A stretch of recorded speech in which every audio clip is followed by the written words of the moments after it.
بسم اللہ الرحمن الرحیم۔ پارہ نمبر 2۔ دوسرا پارہ بھی سورہ بقرہ پر مشتمل ہے۔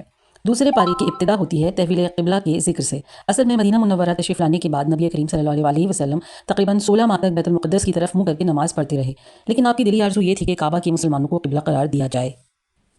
تحویل قبلہ کا حکم نازل ہونے کے بعد تو مشرکوں اور منافقوں نے بھی بے بنیاد الزامات اور اعتراضات اٹھائے، لیکن اس معاملے میں یہود پیش تھے۔ وہ بظاہر بڑے تعجب سے، لیکن حقیقت میں انات کی بنیاد پر کہتے تھے انہیں کس چیز نے اس قبلے سے پھیر دیا جس کی طرف رخ کر کے یہ پہلے عبادت کیا کرتے تھے۔ اللہ نے اپنے نبی کو حکم دیا، آپ فرما دیجئے کہ ساری سمتیں خواہ مشرق ہو یا مغرب اللہ ہی کی ہیں، بس اسے اختیار ہے جس سمت کو چاہے قبلہ مقرر فرما دے۔ گویا یوں کہا گیا کہ ساری جہاد اللہ تعالیٰ کی ملکیت ہیں۔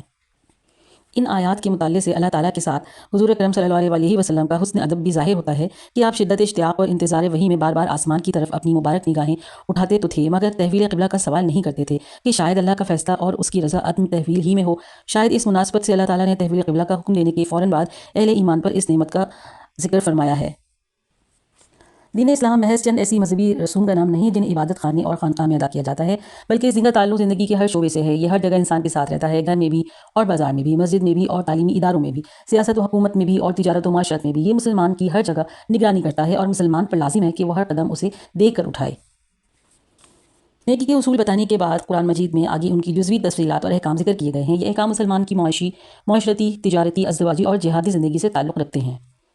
یہ احکام جن کو مختصراً بیان کیا گیا ہے، جن میں چونکہ زمانے جاہلیت میں صفا مروہ پر 2 بت رکھے ہوئے تھے جن کی مشرکین عبادت کرتے تھے، اس لیے قبول اسلام کے بعد صحابہ کرام نے صفا مروہ کا طواف کرنے سے بچتے تھے، وہ اس لیے فرمایا گیا کہ ان کا طواف کرنے میں کوئی حرج نہیں ہے۔ پھر آگے بیان کیا گیا ہے کہ مشرکین از خود بعض چیزوں کو حلال اور بعض کو حرام ٹھہراتے تھے، تو اس کی تردید کرتے ہوئے فرمایا گیا ہے کہ حرام وہ چیزیں نہیں جنہیں تم حرام کہتے ہو، بلکہ اللہ تعالیٰ نے تو صرف ان چیزوں کو حرام کیا ہے: مردار، بہتا ہوا خون، خنزیر کا گوشت اور ہر ایسا جانور جس پر اللہ تعالیٰ کے سوا کسی اور کا نام پکارا گیا ہو۔ البتہ جو شخص بھوک سے مجبور ہو کر ان میں سے کوئی چیز کھا لے تو اسے کچھ بھی گناہ نہیں ہوگا۔ پھر آگے شریعت اسلامیہ کی بنیاد عدل پر ہے، اس کا بیان کیا گیا ہے۔ اسی لیے مسلمانوں پر قصاص فرض کیا گیا ہے، یعنی مقتول کے بدلے قاتل کو بھی قتل کیا جائے گا۔ اسلام نے قتل کی سزا میں رحمت اور عدل دونوں چیزوں کو جمع کر دیا ہے۔ مقتول کے اولیاء اور ورثہ اگر قصاص کا مطالبہ کریں تو یہ عدل ہوگا، اور اگر وہ معاف کر دیں یا دیت لینے پر راضی ہو جائیں تو فضل اور احسان اور رحمت ہوگی۔ ایسا صاحب مال جسے اپنی موت قریب آ جانے کا احساس ہو جائے، اس پر لازم ہے کہ وہ اپنے مال کے بارے میں وصیت کر جائے۔ پھر آگے بیان ہوا ہے کہ ہر عاقل بالغ مسلمان پر روزے فرض ہیں۔ روزے اگر واقعی تمام آداب کا لحاظ رکھتے ہوئے رکھے جائیں تو انسان میں تقویٰ پیدا کرنے کے ساتھ انسانی احساسات کو بھی بیدار کرتے ہیں۔ جس مہینے میں روزے فرض کیے گئے ہیں، اسے یہ خصوصیت اور فضیلت بھی حاصل ہے کہ اس میں قرآن جیسی عظیم الشان کتاب نازل ہوئی۔ کسی بھی باطل اور ناجائز طریقے سے مال کمانا جائز نہیں ہے۔ اسلام کے ارکان میں سے ایک اہم رکن حج بھی ہے۔ اللہ تعالیٰ چاہتے ہیں کہ پوری دنیا سے مسلمان سال میں ایک بار مساوات کا عملی مظاہرہ کرتے ہوئے بلد حرام میں جمع ہوں اور وہاں اس کے بتائے ہوئے طریقے کے مطابق حج کے مناسک اور اعمال ادا کریں۔ رسول کریم صلی اللہ علیہ وسلم نے شراب کو ام الخبائث یعنی خباثتوں اور گناہوں کی جڑ قرار دیا ہے۔ بعض اجتماعی بیماریوں کی نشاندہی کے بعد خاندانی مسائل بیان کیے جا رہے ہیں، کیونکہ خاندان ہی ایک اچھا معاشرے کی بنیاد ہے۔ ان مسائل کی ابتدا ازدواجی تعلقات سے کی جا رہی ہے۔ اس سلسلے میں پہلا حکم یہ دیا گیا کہ مشرک مردوں اور عورتوں سے کسی صورت بھی نکاح جائز نہیں، البتہ کتابی عورت کے ساتھ مسلمان مرد کا نکاح ہو سکتا ہے، مگر بہتر یہی ہے کہ کتابیہ کے ساتھ نکاح کے بجائے کسی مسلمان عورت کے ساتھ نکاح کیا جائے۔ سورہ بقرہ میں جتنی تفصیل کے ساتھ طلاق، عدت اور رضاعت کے مسائل بیان کیے گئے ہیں، اتنی تفصیل کے ساتھ کسی دوسری صورت میں بیان نہیں کیے گئے۔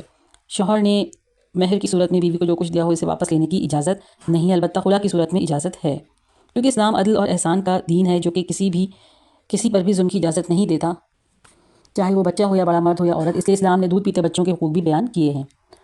طلاق ہو جائے یا شوہر کی وفات کا سانحہ پیش آ جائے تو دونوں صورتوں میں عورت پر عدت لازم ہے۔ دوسرے پارے کے اختتام پر 2 قصے مذکور ہیں۔ پہلا قصہ ایسی قوم کا ہے جو طاعون کی بیماری پھیل جانے کے بعد موت کے ڈر سے گھروں کو چھوڑ کر بھاگ کھڑی ہوئی تھی، لیکن یہ فرار انہیں موت سے نہ بچا سکا۔ اس قصے سے یہ سبق ملتا ہے کہ کوئی تدبیر انسان کو تقدیر سے نہیں بچا سکتی۔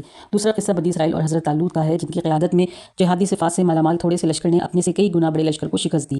یہ قصہ ایسا تھا کہ خود بنی اسرائیل کے بھی صرف خواص ہی کے علم میں تھا، عوام اس سے بے خبر تھے۔ نبی امی صلی اللہ علیہ وسلم کی زبان اقدس سے تاریخ کی اس بھولی بسری داستان کا بیان ہو جانا اس بات کی دلیل ہے کہ آپ کا رابطہ اس ذات سے ہے جس کی نظر سے تاریخ کی کوئی کڑی بھی اوجھل نہیں، اور یہ کہ آپ واقعی سچے رسول ہیں۔ اس لیے اس قصے کے آخر میں فرمایا گیا ہے، یہ اللہ تعالیٰ کی آیتیں ہیں جو ہم آپ کو ٹھیک ٹھیک پڑھ کر سناتے ہیں، اور بلا شبہ آپ ہمارے رسولوں میں سے ہیں۔ اسی آیت پر دوسرے پارے کا اختتام ہوتا ہے۔ صدق اللہ العظیم۔ If you like the video then please like, comment, share and subscribe the channel. Hit the bell icon and click on all. Thank you. جزاکم اللہ خیرا کثیرا۔